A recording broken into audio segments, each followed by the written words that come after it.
বড় বলে জানি আমি তোমার বধূ।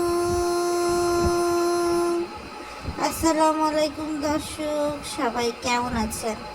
চলে আসলাম আজকে আবারও টাটকা কিছু তথ্য এবং ভিডিও চিত্র নিয়ে আপনাদের সামনে। তিশা পরিবার, এই পরিবারটাকে চেনে না বাংলাদেশে এমন মানুষ হয়তো বা খুব কমই পাওয়া যাবে। কেননা তিশা পরিবারে এত মানুষ ইউটিউবিং করে যে কোনো না কোনো মানুষের কোনো না কোনো চ্যানেল তিশা পরিবারের নজরে আসবে। তো যাই হোক দর্শক, যারা আমার পেজে বা ভিডিওতে নতুন, তাদের অনুরোধ থাকবে আমার চ্যানেলটা সাবস্ক্রাইব করে দিয়ে আমাদের পাশে থাকবেন, বেল আইকনটা বাজিয়ে দেবেন যাতে আমি ভিডিও দেওয়া মাত্রই আপনারা জানতে পারেন। আজকের ভিডিওতে আমি কিছু বিষয়ে কথা বলবো। তো যেহেতু আমাদের বড় আপা তিশা আপা, তো বড় আপাকে দিয়ে শুরু করা যাক। তো পাবনাতে অনেক গরম পড়েছে, বড় আপা তো গরমে একদম অস্থির। তো বড় আপা ভাবলো যে সে একটু সুইমিং পুলে সুইম করবে, কিন্তু যেহেতু সুইমিং পুলে সুইম আবার হচ্ছে তাবিয়া এবং তানও করবে এবং এদেরকে সামলানোর জন্য একটা আয়া বুয়া দরকার।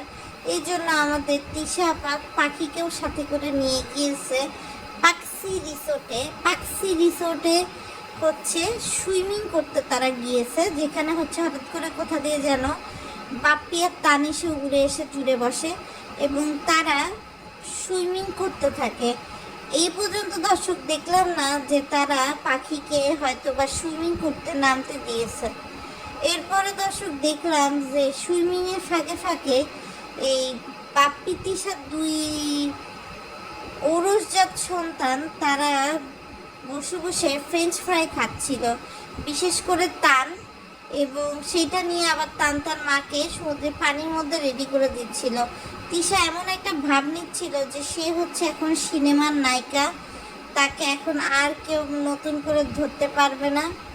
এই জন্য সে একদম ভাব নিয়ে ফিল নিয়ে খাচ্ছিল। পরবর্তীতে যখন একদম নগণ্য একটু কোল্ড ড্রিঙ্কস বেঁচেছিল, তখন আমাদের তিশা আপা সেটা পাখির হাতে ধরায় দিছে। কেন ধরায় দিছে জানেন?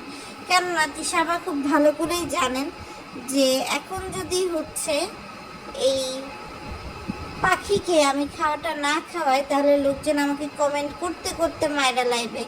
এই জন্য কিন্তু তিশা বাপ্পি মানে পাখিকে আপনার ফ্রেঞ্চ ফ্রাইটা অফার করেনি, ঠিক আছে, কিন্তু কোল্ড ড্রিঙ্কসের তলার অংশ একটু হলেও অফার করেছে।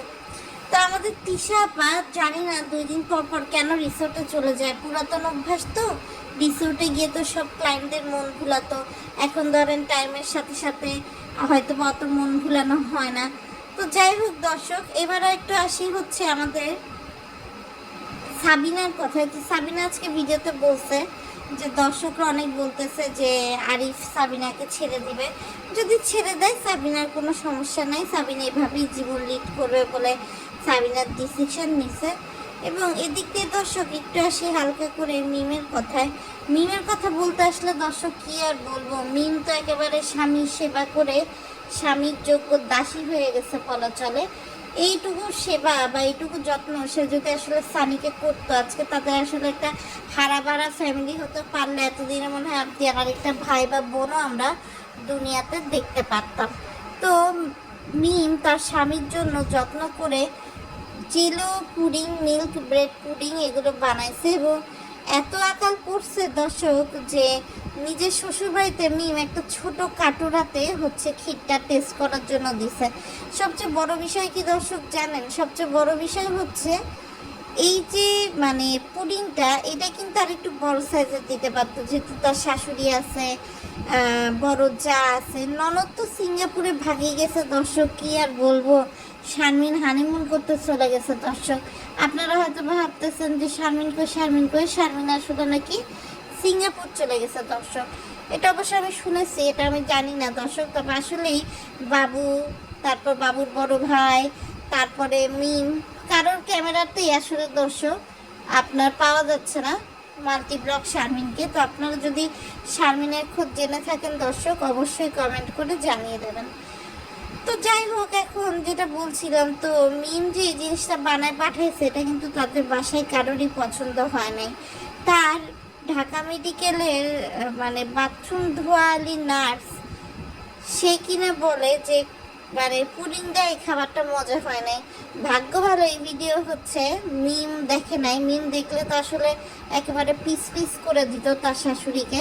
কেননা মিম সবসময় তার নিজের আধিপত্য নিয়ে থাকে।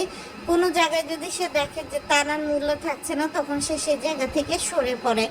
আর এই দিক দিয়ে ফাতিহার নতুন নাটক শুরু হয়েছে আবার। ফাতিহার নতুন নাটক হচ্ছে তার হচ্ছে দর্শক মানে তার মা কোনো কিছু একটা বললো, বা তার বাপ কোনো কিছু একটা বললো, অথবা আপনার হচ্ছে তার ভাই কোনো কিছু একটা বললো, সেটা নিয়ে একটু নাটক করা। তারপরে দর্শক আরেকটা নাটক যেটা আমি ফাতিহার লক্ষ্য করি, সেটা হচ্ছে যে মানে কি কি করবে না করবে এগুলো আগে থেকে লিস্ট করে রাখে। মানে যত রকমের হাজিবাজি হিবিজিবি হিজিবিজি গ্যাঞ্জাম আছে কিনা, সব ধরনের গ্যাঞ্জামই কিন্তু আমাদের ফাতিহা আপা করে থাকে।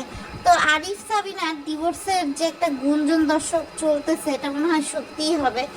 কেননা আরিফ দেখেন এখন সব দিক দিয়ে আরিফের সাথে সবার আবার কানেকশন বিল্ড আপ হয়ে গেছে। এখন কিন্তু আসলে সাবিনাকে বা সাবিনার সদ্যজাত যে বাচ্চাটা তাকে অথবা মরিয়মকে আরিফের আর কোনো দরকার নেই। আরিফ কিন্তু এখন একাই চলতে পারে, কেননা এরকম হাজারটা সাবিনা কিন্তু আরিফ তার এই বয়সে যে বডি মেনটেন করে, যে চেহারা মেনটেন করে, হালকা পাতলা যাই কামাক না কেন দর্শক, সেটা দিয়ে কিন্তু চলে যাবে। এরপরও দর্শক দেখেন যে আরিফ কিন্তু তারপরও সাবিনাকে রাখছে, কিন্তু সাবিনার বেহায়াপনা বা লজ্জার মাথা খেয়ে চলে, এগুলো কিন্তু সাবিনা অফ করতে পারছে না।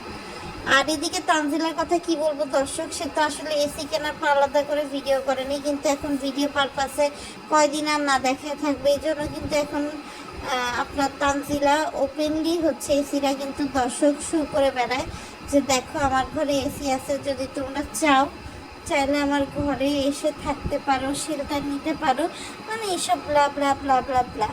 তো যাই হোক দর্শক, এদিক দিয়ে তানজিলার শাশুড়ি আবার তার ব্লগ যে চ্যানেল, সেই ব্লগ চ্যানেলটা হচ্ছে আবার চালু করছে, হয়তো বা সে ইদানিংকাল কোনো ঝামেলায় ছিল।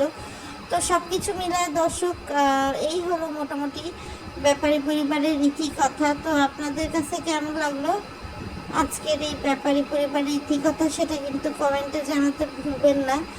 আর যারা হচ্ছে মনে করেন যে না আমি হচ্ছে যোগ্য দাসী স্বামীর সেবায়, তারা কিন্তু চাইলে তাদের মনোভাব কমেন্ট করে জানাতে পারেন যে মিমের মতো এরকম বেহায়াল্লাভাবে কি আপনারা স্বামীর সেবা করেন? অবশ্যই না, তাই না? আবার বাবু দেখেন দর্শক, মানে এই যে সেবাটা তার মাঝে ওরকম তুচ্ছ-তাচ্ছিল্য করলো, বাবুর সেই ক্ষমতাটা নাই যে তার বাড়িতে গিয়ে প্রতিষ্ঠা করা যে না আমি তো এখানে হচ্ছে কিনেছি, তো তোমরা হচ্ছে এখন মিমের এই বানানো খাবারটা খাও, কেমন হয়েছে বলো, এরকম নাক সিটকায় না বা কিছু করো না। তো যাই হোক দর্শক, আজকের ভিডিওটা এই পর্যন্তই ছিল। যদি আপনাদের কাছে ভালো লাগে তাহলে অবশ্যই লাইক কমেন্ট শেয়ার সাবস্ক্রাইব করে পাশে থাকবেন। আজকের মতো বিদায় নিচ্ছি, আল্লাহ হাফেজ।